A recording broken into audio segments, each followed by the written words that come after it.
C'était Laurent Mariotte. Allez, place à la revue de presse d'Europe 1, Christophe Bordet. Eh oui, je sais Catherine, ça vous rappelle des souvenirs cette chanson.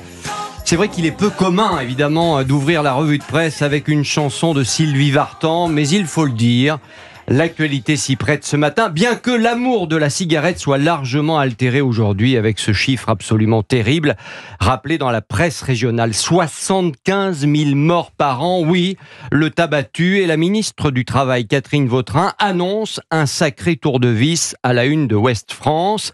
Cette annonce exclusive, fumer, sera interdit sur les plages, au parc, près des écoles, à partir du 1er juillet, autant dire demain.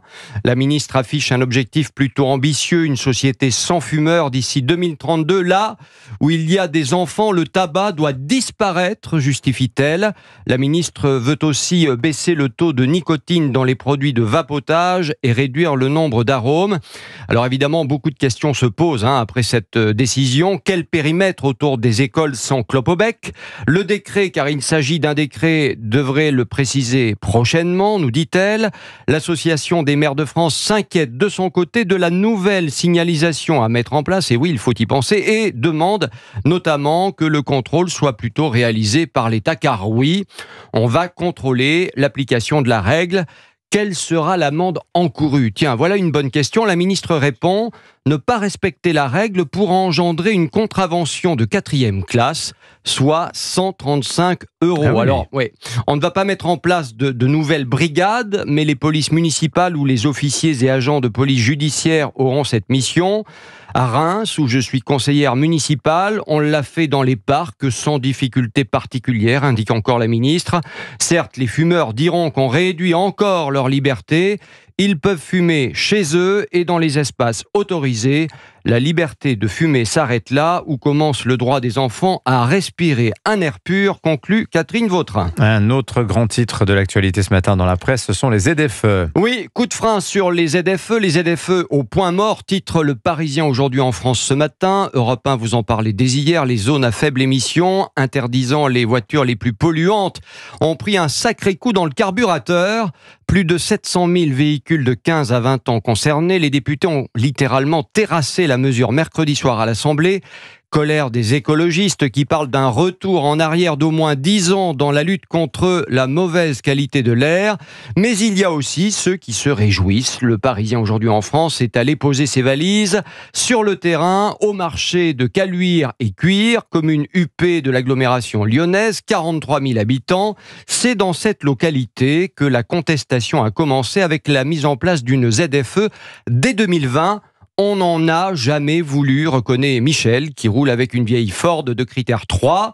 On nous contraint et je n'aime pas ça. Eh bien voilà, tout est dit. L'écologie punitive, ça ne marche pas. Gageons que les élus, les candidats s'en souviennent, surtout à un an des municipales. Quoique, il faut toujours se méfier. David Béliard, l'adjoint écologiste d'Anne Hidalgo à la mairie de Paris, l'affirme ce matin, interrogé toujours dans Le Parisien. Si nous perdons la ZFE, d'autres mesures seront amplifiées pour garantir l'amélioration de la qualité de l'air. Élargissement des trottoirs encore, végétalisation à outrance, notamment de la place de la Concorde. Bref, les automobilistes, quoi qu'il arrive, restent dans le viseur du candidat des Verts à la mairie de Paris. Autre sujet, Christophe Bordet, le gouvernement avance sur la reconnaissance faciale. Oui, alors là, c'est une information du journal La Croix. Le ministre de la Justice, Gérald Darmanin, se dit désormais favorable à la reconnaissance faciale dans l'espace public pour lutter contre la criminalité organisée. Un véritable changement de cap pour Darmanin, qui déclarait en 2022 « Je ne suis pas sûr qu'il faille la reconnaissance faciale. Cela pose la question de quel type de société l'on veut. » Actuellement, 2 usages sont déjà courants en France. Le premier vise à s'authentifier, par exemple pour déverrouiller son téléphone. Pratiquement tout le monde le fait. Le second concerne la police dans la lutte contre le crime organisé. Il s'agit de comparer le visage d'un suspect aux 9 millions de photos du fichier traitement des antécédents judiciaires.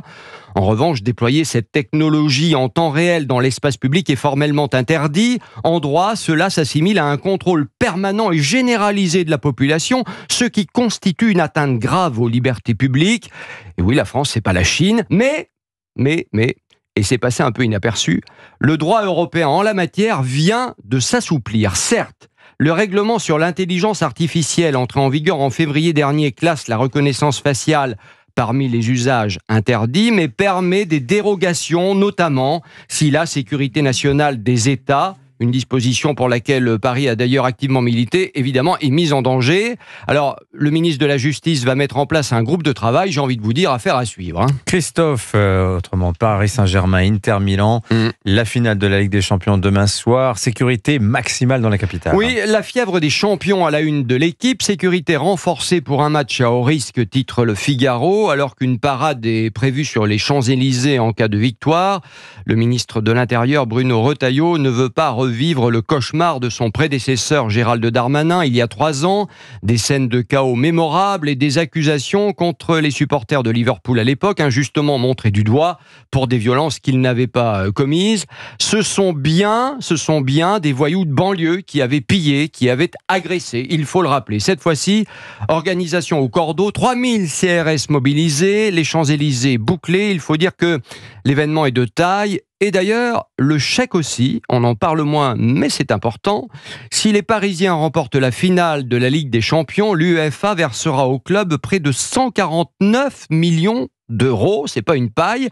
D'ailleurs, grâce à son parcours européen exemplaire, le club parisien est déjà celui qui a encaissé le plus de gains, nous apprend Le Figaro. L'Inter Milan n'affiche, si l'on peut dire, que 136 millions d'euros. Bref, le match des bifetons semble d'ores et déjà gagné pour le PSG et nous, on y croit.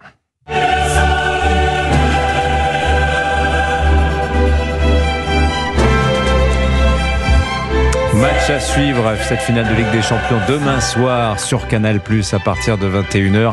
Ça va être compliqué pour les Parisiens de l'Ouest, parce que c'est là que ça va se concentrer, le dispositif de sécurité que nous décrivait Laurent Nunez, le préfet de police de Paris, il y a quelques minutes au micro de Romain Desarbres. Merci Christophe Bordet pour votre revue de